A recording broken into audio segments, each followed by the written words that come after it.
In the life of a nation, we're called upon to define who we are and what we believe. Sometimes these choices are not easy. But today, as President, I ask for your support in a decision I've made to stand up for what's right and condemn what's wrong, all in the cause of peace. At my direction, elements of the 82nd Airborne Division, as well as key units of the United States Air Force, are arriving today to take up defensive positions in Saudi Arabia.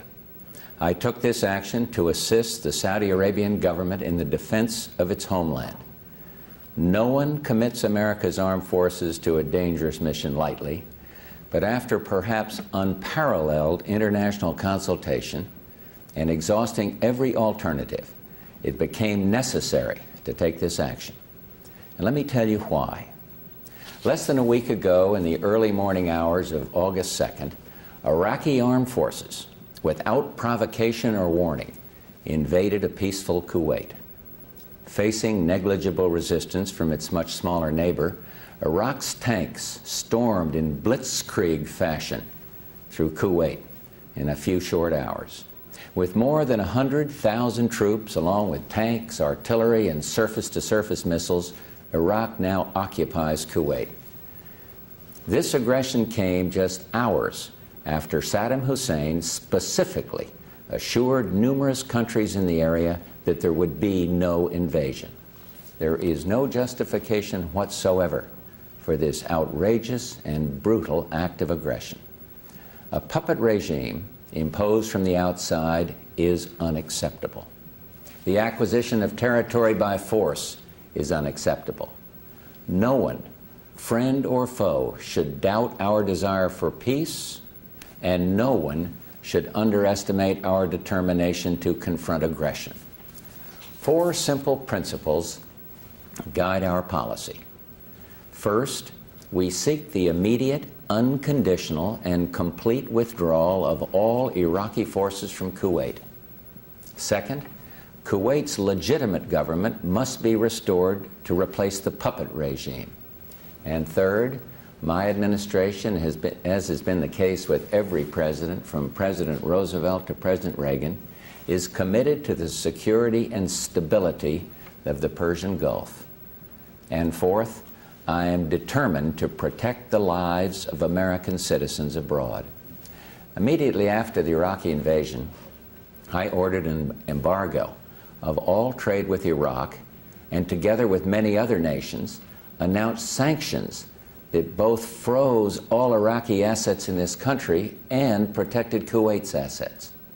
The stakes are high. Iraq is already a rich and powerful country that possesses the world's second largest reserves of oil and over 1 million men under arms. It's the 4th largest military in the world.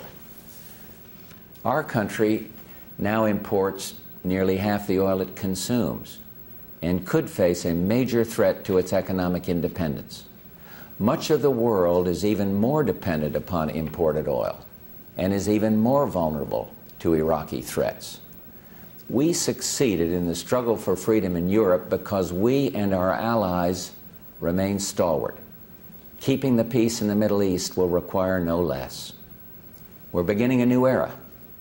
This new era can be full of promise, an age of freedom, a time of peace for all peoples. But if history teaches us anything, it is that we must resist aggression or it will destroy our freedoms. Appeasement does not work. As was the case in the 1930s, we see in Saddam Hussein an aggressive dictator threatening his neighbors. Only 14 days ago, Saddam Hussein promised his friends he would not invade Kuwait. And 4 days ago, he promised the world he would withdraw. And twice we have seen what his promises mean. His promises mean nothing. In the last few days, I've spoken with political leaders from the Middle East, Europe, Asia, and the Americas, and I've met with Prime Minister Thatcher, Prime Minister Mulroney, and NATO Secretary General Werner, and all agree that Iraq cannot be allowed to benefit from its invasion of Kuwait. We agree that this is not an American problem or a European problem or a Middle East problem. It is the world's problem. And that's why, soon after the Iraqi invasion, the United Nations Security Council, without dissent, condemned Iraq, calling for the immediate and unconditional withdrawal of its troops from Kuwait. The Arab world, through both the Arab League and the Gulf Cooperation Council, courageously announced its opposition to Iraqi aggression.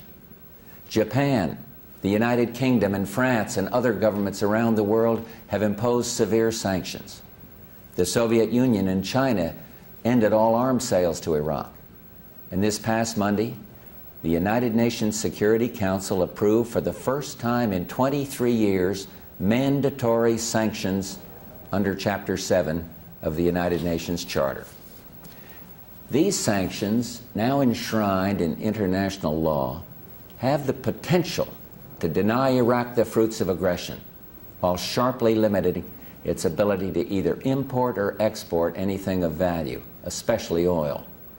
I pledge here today that the United States will do its part to see that these sanctions are effective and to induce Iraq to withdraw without delay from Kuwait.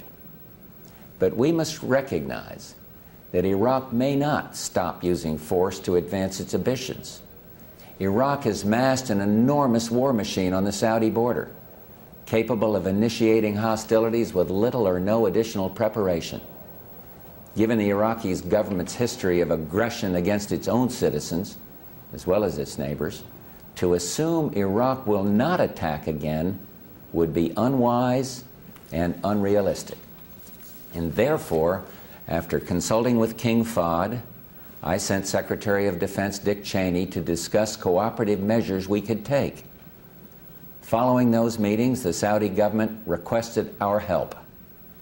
And I responded to that request by ordering U.S. air and ground forces to deploy to the Kingdom of Saudi Arabia.